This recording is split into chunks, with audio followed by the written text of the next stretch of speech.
Yeah, what's up? What's up, what's up? Thank you. Thank you. God bless. You got it. Good morning. What's up, everybody? My name's Keith Kalfas, and today I want to talk to you about grit. There's a lot of people who got the invitation to be here today, but you showed up. You're doing the work, and you got this. You know, the last couple years have been kind of weird, lots of ups and downs. And there was so much momentum, we were so focused, but then a lot of us have actually downshifted into discouragement. And we're like, what happened? I was so focused over here, and I was crushing it. I could get up and just crush it all day, and especially over the last year. We've downshifted. And it's kind of funny, because it's really hard to find your grit and to reach down and pull that person up that you know that can crush it every day when that person's not even there. And you can become a shell of yourself and look in the mirror and be like, well, what happened? And there's also some really successful people in this room who have crushed it and they're just coasting.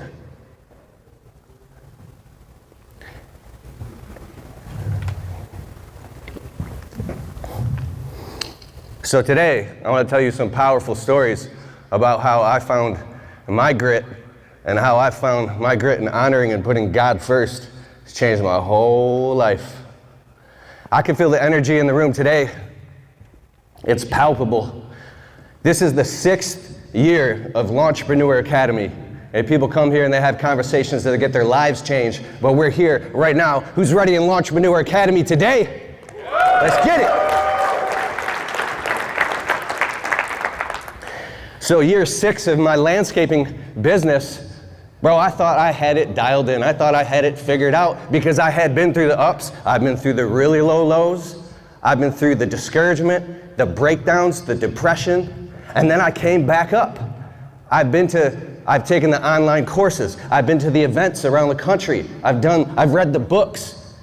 And this time, this spring and this summer, I hired some new people. I went out, I said, that's it. I got my sales system down. I got my processes. I know how to communicate and articulate and how to build rapport with customers. We've got the CRM. I understand how contracts work. I understand change orders. I understand we're licensed and insured, all that. Everything is legit.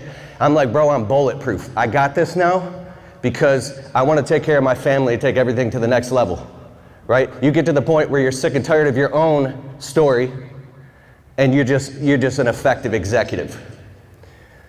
So I go out, we're crushing it, and I get a call. We answer the phone, qualify the customers over the phone, and I show up, you know, I'm pumped. I got my shirt tucked in, embroidered shirt, nice hat, my truck's clean, and these customers, they want a quote. The husband and wife are there, so that's good. This is a good sign already. And I start walking around with the property already with them, and I have good vibes immediately. I'm like, yes, I got this in the bag, right? Because I'm not showing up to just waste my time or their time. We're showing up to get a signature and a deposit check and book them. Let's go, right? So I walk around the property with these customers, and immediately I'm very, very calm, present, listening to them, describing their wants and needs. The entire property was completely overgrown, by the way. I mean, so much work needed to be done. Where there was garden beds with all the decorative stone, there's weeds growing through it, there's juniper shrubs come all the way out past the garden bed onto the grass. The crabapple trees are just looking crazy. The ornamental trees in front of the house, in front of the bay windows, they're touching and rubbing the house. I'm looking all over the place, and I see opportunities, I see money, and that's one of the things we talk about, how you can turn our average ticket job of $360 into $1,650, but we're trying to sell jobs at $4, $5, $6, $7 grand, because when you notice opportunities on people's properties, you're a servant and a good steward. You call that out. Hey, we can solve that problem for you. And they're like, oh, let's add that too, let's add that too. So they might call you for a $500 or $700 little job, and you can turn it into a $3,000 job in 15 minutes because they have a problem, you have the solution, sign here. It's pretty simple. And when you're qualified and they see you're qualified, you have a professional website, like I did it all, right? So as I'm walking around the property with these customers, they're giving me good vibes. And I'm saying all the right things. And I even like to do this thing, it's a tactical thing for some customers. If they're talking about something like, what about these boulders or rocks in the garden bed? I'll actually bend down and I'll start moving stuff and looking like, I'm not faking, I'm being for real. I'm looking at the weed barrier fabric and looking at the edging. I'm like, yeah, we can fix that. Do you want that done? And if I'm walking a property with a customer and they skip over a garden bed that they express that they want something fixed on, I'll say, well, 1 second, let's back up. If they want to go too quickly, I want to clarify this area. So do you want this done too? Like this or like this? And as I'm doing that and asking a lot of qualifying questions, they're going, oh, okay, this is the guy, right? And also expressing that my crew will come and we're just going to crush it. Like they don't have to worry about anything. So as I walk around the whole property, 360 degrees, for about 50 minutes, we get back to the front of the property, and I got other quotes to be to. I'm busy, so if you hang out a little too long and you're just a little too relaxed, the customers are like, what's going on here? Is this guy busy? Can I, like, if you have this kind of almost extemporaneous, let's get it, let's go, they like that because they know you're busy and you're crushing it. So I have all that dialed in. I know this. So we get to the front of the property and we're standing in front of the house, the garden beds. It's like a $700,000 house. And obviously these people are successful. And we talk a little bit more and I'm like, so I give them the price. But something I did that was kind of silly. I like to experiment with hyper vulnerability and transparency when it comes to the business, sometimes to the point of being cringy, just to test on a case-by-case basis, like that I'm drawing the line in the sand, we're here and we're gonna do this for you, we're gonna crush it. So I literally told the customers, hey, this is what some other companies would charge for this. I think it would like about the same to less price as mine. At this time, it was about $4,000, right? And I said, I'm just literally gonna go ahead and just tell you what my bottom line is, dumb move. And I said, because I wanna be honest, I don't ever wanna lie, because I'm gonna talk about this later. There's 3 things that you're gonna walk away today with, and one of them right here is, I don't wanna speak a lie to my customer, but the world of business is very adversarial. It's commerce. It's like a totally different jurisdiction, so it causes this moral dilemma. I was totally honest. I was like, $3,600. We can come here. I look at my calendar, like in 3 weeks from now on a Tuesday, we'll get all this done and we'll be here in a little over a day, maybe a day and a half. And I was confident that I was going to close the job right then and there. Everything was perfect. And then as soon as I spoke that in complete sincerity, I was good. The husband and his wife are standing there, and the husband looks at me and he goes, well, I'll give you $2,500 cash. But he said it almost like in a cocky way, like of disrespect. I was like, well, I mean, I have a lot of overhead expenses. We're a fully licensed and insured 5-star agency. I expressed and educated him the reasons why we cost what we cost, of how he's not gonna have to worry about anything. He's just gonna have to write the check and we'll solve the problem. And I expressed that we are confident I'm confident in my price and in my ability. Now this is a $3,600 job. It's not anything too crazy. But then he looks at me again, he goes, nah, you can do better than that. Like, come on, give me your best deal. And then I just stood there, I was like, no, I'm actually telling you for real. This is literally my best deal, and we're gonna do a phenomenal job, we're gonna crush it for you, and you don't have to worry about anything. Like, we're the best. Like, I do this full time, and we're gonna crush it. And he's like, and he looks at me with this disdain. Like, all of a sudden, I realized this husband and wife, this doesn't happen every day, but they didn't care about me at all. They were literally just trying to juice me to get the best deal possible. I wasn't even a human to them. And dude, I really work, and I've read the books on controlling your emotions, emotional IQ, all this stuff, and how to, let stuff water off a duck's back. But the way that this man looked at me and disrespected me, it was like he took everything that I had been working for this past 6 years and fighting and struggling and suffering and succeeding and going in the pit and breaking through and doing the work. And I was there and I was ready. It was like you're nothing, bro. Like all of a sudden, the way he looked in my eyes, it was almost like, I don't want to go there. I became, my body filled with this feeling I hadn't felt in a long time, and I'm kind of embarrassed, but I felt rage. Like, are you disrespecting me right now? In this moment, something flipped inside of me. I almost just went nuts and started screaming at them right in the middle of the, right on there. We're in a beautiful neighborhood, birds are chirping, it's summer, 11 a.m. I literally was this close, and the way that, I sound mean right now, but the way that the wife was just like, it was almost like this is their game plan or something.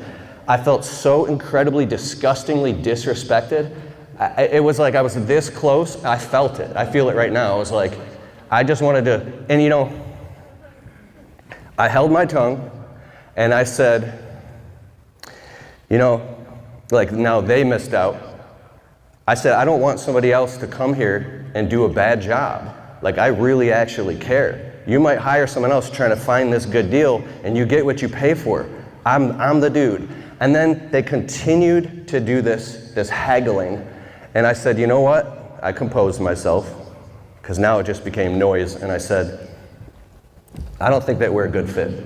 So I hope you have a great day, and I hope that everything works out, and I have other quotes to be to, and thank you very much. I was a little nervous. I was like, but take care and have a great day. And as I try to leave, they start to haggle me more. Now I'm literally this close from flipping out. So I want to interject something real quick. When I was a young man, about 18, 19, I was frustrated. I had lived in, now I've counted. I've lived in 31 homes, including, we lived in 2 homeless shelters. I've had a beautiful life, but I slept in my car. We bounced around from place to place, Section 8 housing, government assistance, food stamps, legit homeless, right? And I've slept on people's couches, I've slept in basements, and I was very frustrated looking at other people and comparing myself to other people, just wanting to be successful growing up. And it was bad programming that caused a lot of negative self-talk that I was working through. And also to add to that, at 26, I sat in a hospital because I got the phone call that my mom had mixed crack with heroin, and she fell unconscious and was no brain activity. We had to go to the hospital, and I had to put my hand on my mother's forehead, and we had to pull the plug, and I had to watch my mother pass away. So, I know what it's like to struggle, and I know what it's like to have to pull up and have grit. I've been through it for real, bro. And a lot of my best friends, I've had 6 best friends that have, I don't want to depress anybody here, but they're not here anymore, right? And so, anyways, back to the story. In that moment, I saw this vision of a Keith Kalfas that I am not flipping out yelling at these customers. And we had a family reunion several years ago, and one of my cousins was there. I won't say any names, but he was younger than me, and he had lived the same life that I lived. And all right, I'll tell you. So my family is amazing. There's a lot of unconditional love. I did not plan on telling this. My cousins like to joke. I mean, we had a riot growing up, but my younger cousin, he was about 19 at this point. we were at a family reunion, and my grandmother who had passed away, she was in a wheelchair behind, we were just, I don't know what she was doing, just getting some shade or something. And he said, gosh, where's Grandma? Where did Grandma go? And then the one cousin said him as a joke, oh, they're back there with Grandma smoking a joint. So he thought this was real.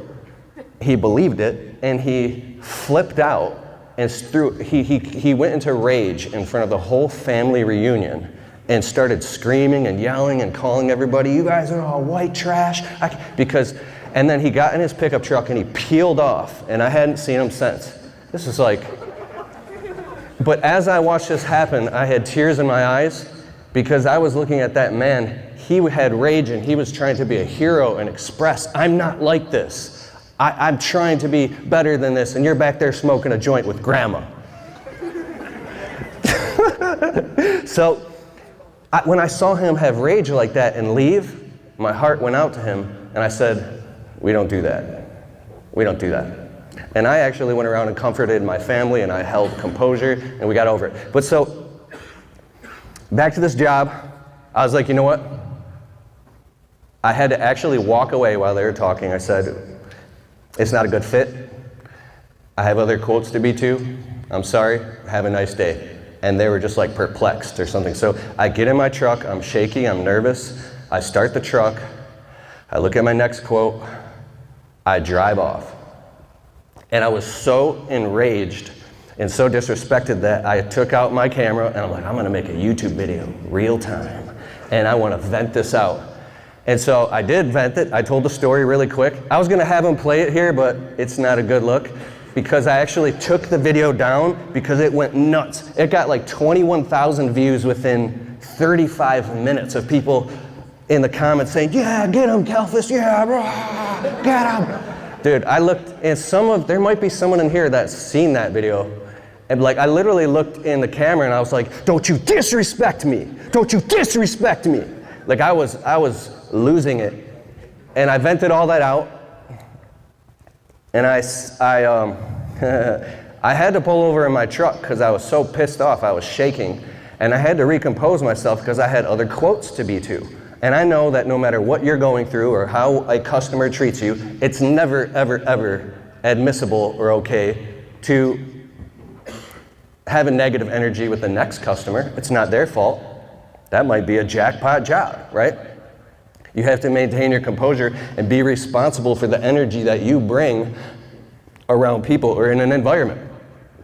So I maintained my composure and I sat in my truck and I just meditated. And then I started to break down because of the discouragement came in.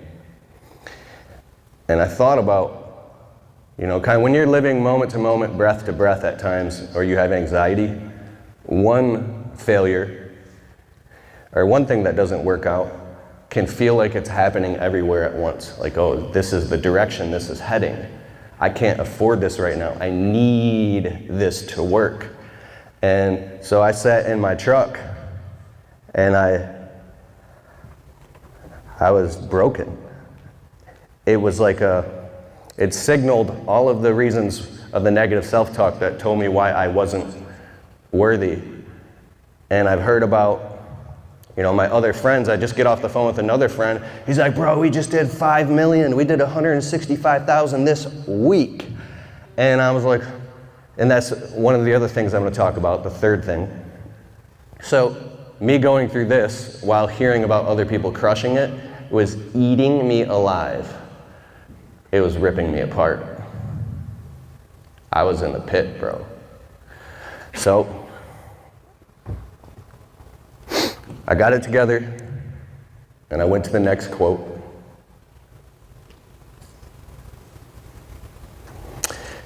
And this is where we set the demarcation line. This is the difference that makes the difference.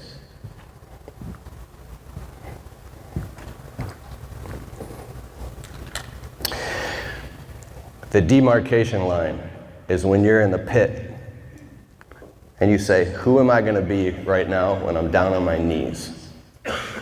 Who am I going to praise when times aren't only good, but when times are bad? That's God, of course. And I said, I've been down that path where I've stuck my head in the sand, where I've given up, and I felt like I couldn't do it. And I've actually tucked my tail in between my legs, and I just wanted to go home and go to bed because it was too overwhelming, beating myself up. So I said, you got to pull yourself together, Kalfas.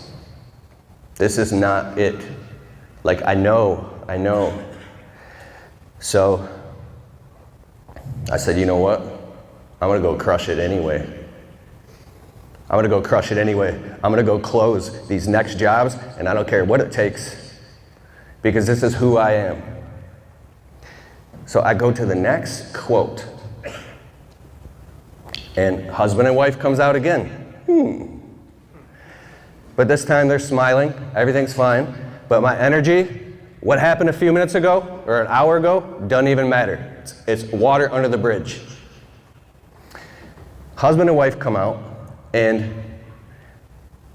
instantly I build a rapport with them, and I'm talking with them, walking around their property. Again, everything on their property needs to be done, even more than the first one.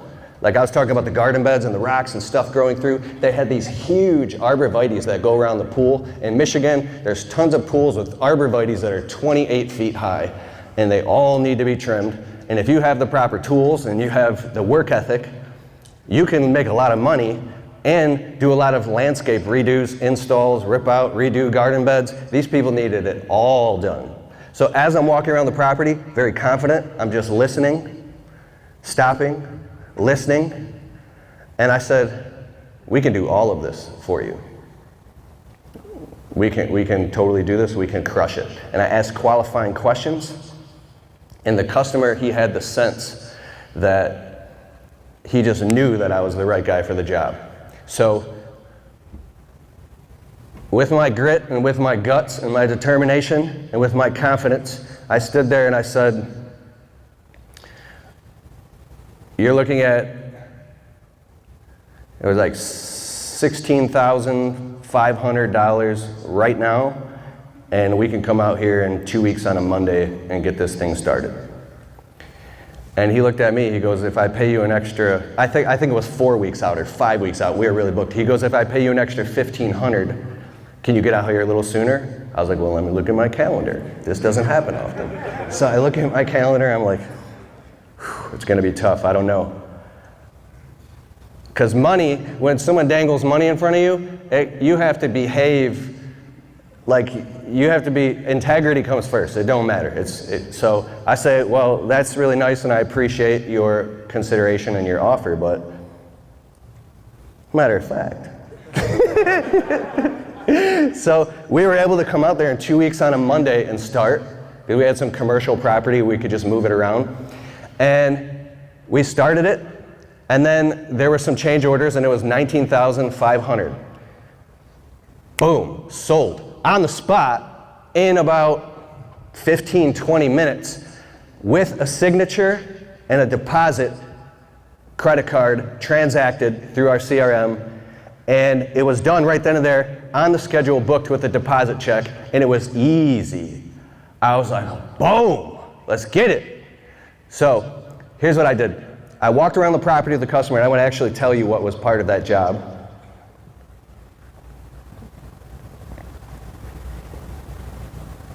Because when I give customers a quote, it's important to be very clear and express what's going to happen and how things are going to go. And this builds a lot of trust and actually alleviates tension and future tension if you're doing bigger landscaping jobs, right? So 1, whole property garden bed makeover. So I put this in item lines in full description inside of the CRM and send this to them. Trim all trees and shrubs on property as needed. And you can have a rule in there, everything up to 15 feet or something like that. So it's clear that you're not going to be trimming frickin', 80-foot tall poplar trees, but they didn't have that. 2, backyard, Trim all privacy arborvitae shrubs around backyard property line with 16-foot orchard ladder and pole extension trimmers, and clean all debris, including raking out and removing dead matter from underneath. So when you trim arborvitae shrubs, if you tell them you're gonna, yeah, we'll clean all it up, during the quote, you should stick a rake or get in there and look and see, because there might be, oh, you know, bro, there might be 20 years of stuff, and now your guys are bringing out tarp load, filling up an entire dump trailer of arborvitae trimming debris. So I'm very clear, and be very clear with the customer, and take your time. That's why you raise your prices, you can take your time, and make sure that that's very, very, very clear, and inspect everything. Always inspect what you expect. So the next thing is, remove, prune, transplant any shrubs and perennial plants as needed. Dispose any overgrown or crowding plants. This is all built into the budget. Strip down all existing garden beds by removing old rocks, mulch, removing old fabric, if necessary, and regrade and reshape all garden bed edges. They didn't have a lot of garden beds on the back, but the garden beds at the front were kind of big, so it was priced accordingly. 6, install 136 linear feet of black metal edging with metal stakes around all front yard garden beds, including small garden island and front lawn. 7, install approximately 700 square feet of felt weed barrier fabric with metal staples in front garden beds, including small garden bed, island, and front lawn, and underneath all arborvitae beds around pool and side of house. This is what I typed while actually sitting in the truck. I said, hey, give me a little while. This could take me 30 minutes. I'm gonna go sit in my truck. In about 30 minutes, I'll come knock on the door, and I'll have a full quote ready for you right here, right now, because I want this 33%, $6,500 of $19,500 deposit check right now. So do it now. Don't wait on the quotes, especially if they're bigger ticket items, because now with today with Amazon, I ordered something and it showed up in 4 hours. Speed is value. Decorative stone. Backfill and top dress all completed garden beds with approximately 8 yards of decorative stone, 2 to 3 inches depth. I'm almost done here. Alongside of house, remove existing garden bed and replace and install 26 linear feet of new sod, including lawn repair of any areas around newly installed edging. 10, meticulous final cleanup of all garden beds and work areas. All debris removed from property, $19,500. So, when you do a job like this, take the time with the customer and break down specifically what they're going to get on what days. So I say, this is how it's gonna go. We're gonna show up with a 4-man crew on Monday, and we're gonna start doing demo and getting the job ready and bringing all the materials on the job site. Day 2, you can expect the whole front garden beds to be done, plants planted, fabric in. Day 3 will be in the backyard, and then installing the mulch, the rocks. And then day 4, we'll be here for a half day to do all of the meticulous final cleanup so your property looks like nobody had ever been on it, and we'll follow that. So you let the customers know what they can expect on what days, and then it reflects everything itemized in the quote. And then I also create a text message thread between the husband and the wife, so we're on a thread, and I let them know in text message just quickly. I don't do this on tiny jobs, it's a waste of time, but bigger jobs. Hey, day 1, we did this, we crushed it, see you tomorrow, and you can expect this. So I just let them know each day what's happening, so we're right on par. And now the customers are like, this is amazing. This guy is so organized that we can just relax and do our thing, because they got it handled, brah. So that little bit of communication works. It's the craziest thing. We start the job, we're there about a day and a half, we trim all the arborvitaes with the orchard ladder. They look beautiful, precise, like so clean, rake them all out, fill up the dump trailer with all that stuff. And all of a sudden, a construction company shows up on the property and starts doing demolition and tearing up the driveway with machines and ripping out the walkway right where we're installing our landscaping and beautiful garden beds and doing all this work we got to do. I'm like, what is going on? And the customers are like, so they're paying me like 20 grand. Meanwhile, they're spending 100 grand getting crazy stuff done. Like, they wanted a sink in their back pergola they were getting installed. We should get into some luxury outdoor living spaces, right? Just to have that sink, they had to have some special drainage per the city permit. So they had to They're like, well, let's just spend another 20 grand and rip up the whole driveway to install a drain that goes to this specific location. So while this is happening, I was like, this is gonna ruin our work. We have to actually stop and leave. And they're like, yeah, we're really, really sorry. Like, I don't know why they did that, but we left the property and it took 6 weeks. So we're doing tons of other jobs, we're crushing it. I'm driving by the property here and there. There's just materials all over the place. We can't even work there now. This is crazy. That's why I'm telling the story. So we come back after 6 weeks, we get them back on the calendar, and we get in. Now the other company's gone, everything's clean, it's brand new cement, everything, and we just start crushing it, and we bang out the job. We get the job done beautifully, impeccably. It was so good. I was taking pictures, we did some videos. The customers were super happy. And oh yeah, halfway through the job when we showed up, you get the second deposit check. Another 33% with the signature. Boom, boom, boom. I got another $6,500. And now, at the end of the job, due upon completion, right on the spot is your final check. It's in the contract. No like net 30, net 45. I understand if you do commercial, it's different, but I'm trying to get paid now. So I tell the customers, at the end of this job, we're gonna do a final walk around. And I want my guys to have like literally buckets with their fingertips, any little microscopic pebble, blowing down everything. I want everything so precise that when the customers walk around, they're like, this is amazing, wow. And I'm not physically doing that. My guys are doing that while I'm relaxed. They're happy, they sign off on the job. Like that's what it's supposed to happen. But the weirdest thing happened. We finished the job, and I'm trying to get a hold of the customers. I can't. They're not coming outside. I'm knocking on the door. They're not answering the door. I'm calling them. They're not picking up, so I text them. So when somebody owes me money, I'm not like crazy or anything, but I'm on top of it. If you don't pay me, you'll be getting a text every 24 hours. You'll be getting an email. You'll be getting reminders to the point where it's like, ugh. So I stay on top of that. We should do that. So I wait a day, my emotions start getting like this. I'm like, dude, that's $6,500. That's a big chunk of our profit. Why are they not responding? Okay, maybe something happened. Maybe they have a family issue. I don't know. You have to stay calm when somebody owes you money and not freak out. Stay calm, because you will put gray hairs on your head by freaking out. I know this. Stay calm. Now a few more days goes by and they're not paying me.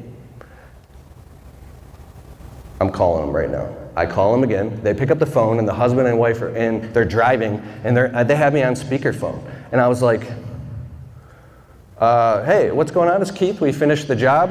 You guys seem very happy. I just wanted to see if we can square up. And they were nervous. I'm like, what's going on? They said, well, we know that we're holding your final payment because we're kind of upset. I was like, what? They said, while you were gone, finishing the job somewhere over the weekend, some other arborist, some tree company came, and they offered to give us a quote. And they looked at our property, and they went in the backyard, and they saw the arborvitae shrubs that you guys trimmed. And they said, now this is the middle of really hot August. It was heat advisory, no rain for like weeks. They said that this other arborist company said that you guys had put our shrubs into shock by over trimming them, and that it's gonna cost us $8,500 to fix them. I was like, huh? So I said, I'm coming to your property right now. I show up at their property, I'm with the husband and wife, and I'm standing where the arborvitaes are, and I'm looking, everything is like looking green, it's looking fine, but it's also really, really hot out. I'm like, so what did they say again? So they repeat it to me. I'm like, was this guy a certified arborist? They're like, we don't know. But they said that the only way to fix this is, these shrubs are 28 feet high, was to cut 12 feet off the shrubs, to bring a spider lift in the backyard and top the shrubs by 12 feet, and it's gonna be all this crazy work, and it's the only way. And I'm looking at these people like, you kidding me, bro? Like, so I'm sitting here listening, and they don't trust me all of a sudden. I thought we had trust. I say, wait a second. Now they're just nervous. They don't know. They're naive, right? And this is a moment where I had to reach deep down inside and pull out my what? Grit. My grit. My what? Grit. My grit, bro. I had to stand up for myself, and I don't normally do this. It's easier to turn the other cheek. So they needed to hear it back. I said, wait a second. You told me, I just spent the last 7 weeks knowing you. I know we don't know each other that well, but we were laughing. We've crushed this whole job. We did a great job. Everything's fine. You researched my company before you hired me. You called me and chose me. And why did you choose me? Oh, because you had 150 positive 5-star reviews, because of all these good things, right? So you mean to tell me that we've been knowing each other for 7 weeks now, and I was gone for a couple days, and some random guy who doesn't even know me is going to throw me under the bus to try to juice you to get a sale? I said, take a look around.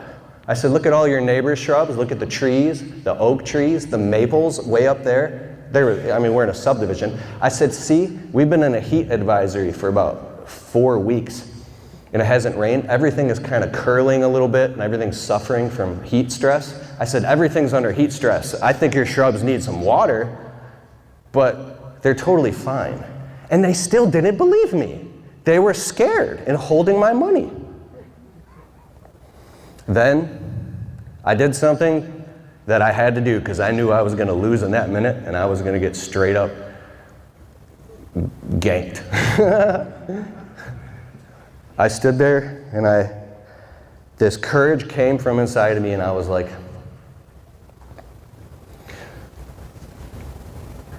you're going to believe some guy over me? This is bullshit. And as soon as I said that, that's exactly what I said. They because you shouldn't cuss at a customer. I said, this is bullshit. And the customers woke up out of hypnosis. They were and now they believed me. And they were like, yes, we believe you. They paid me my money, my other $6,500, right there on the spot. They signed off on the job. And now I felt a little nervous, but I was proud of myself because I stood up for myself. And I went back into my truck. I was like, whew. And I was still nervous, but I was like, damn. And the funniest thing happened, I'm out of time here, so I'll just wrap this up right now. It was a few weeks later, I drive by, everything's still beautiful, the shrubs are fine, they're growing like crazy, they need to be trimmed again. But I'm in a restaurant with my wife on date night. We do date night every single Tuesday night without missing, no matter what. We put God first. We put our marriage first, bro. There's no other way to do it. And I love my wife no matter what, dude. I honor and I respect God, the Holy Spirit, Father in heaven. There's no other way. If you were discouraged and depressed or anything, reach through the clouds, and Jesus could be in a meeting, and you're grabbing his ankle. I need you right now, God. And if you do it with a contrite heart and a complete spirit of surrendering and say, you know what? I'm just going to give this a shot, and 100% just surrender right now. And I pray for anybody in this audience who's going through anything, that any stronghold be broken off you right now in the name of Christ Jesus, right now. I mean it 100%. It is broken right now. It is broken. So I'm sitting in the restaurant with my wife, and I look across, and there's the husband and wife, my clients. They're just sitting there peacefully eating. And I was like, honey, those are the people. No, they're really nice people. They didn't mean to cause me any harm, but they were just nervous, right? It's understandable. So I snuck up to the register. I was like, how much are, those people, just pay their dinner, and I left a fat tip. And then when we walked out, I saw them, they're like, hey, thank you. And I was like, God bless you, God bless you. So I want to encourage you, reach deep down inside, pull up that faith, and pull up that grit. Honor God when times are good, but when times are bad. I recently had to give my dog CPR for 15 minutes, and he died in my arms and had a heart attack. And it was traumatizing. And you know what I started doing? I started praising God and having gratitude and saying, thank you, thank you, thank you for this beautiful experience. Like, I'm telling you right now, you have everything that it takes. You have it inside of you. This right now is the demarcation line that you choose to, in this moment, you don't tolerate not what's going on out there, but also what's inside of yourself, anything. And your tongue is a sword. Don't speak negativity. Don't do it behind other people's backs, and don't do it about yourself. Be very careful what you say, because everything is being documented and it's being written. Be very careful what you say. Honor God above all. And then the third thing, because I have to get off here, is don't compare yourself to other people. I don't have time to tell this story, but I recently heard about somebody that I looked up to a lot that basically, I don't look up to that person anymore. And I got on the phone with a spiritual advisor of mine, and I was like, how can this be? This person I look up to so much. Like, it wasn't anything like terrible, but I was like, I looked up to this person. How could they do that? And my spiritual advisor told me, this is a lesson to you right now, to never, ever, ever compare yourself to other men, because the grass is not greener on the other side. It's a barren wasteland. The grass is greener where you water it. When you walk into your purpose, your mission and mandate for your life, and you focus on you and do your own unique thing, you will prosper abundantly and have fulfillment at a level you would have been miserable over there. And they'll be looking at you saying, I want to be like that guy. I'm telling you the truth. And this is the truth. God bless all of you. I'm Keith Kalfas. I love all of you. And that's the end of my talk. Thank you.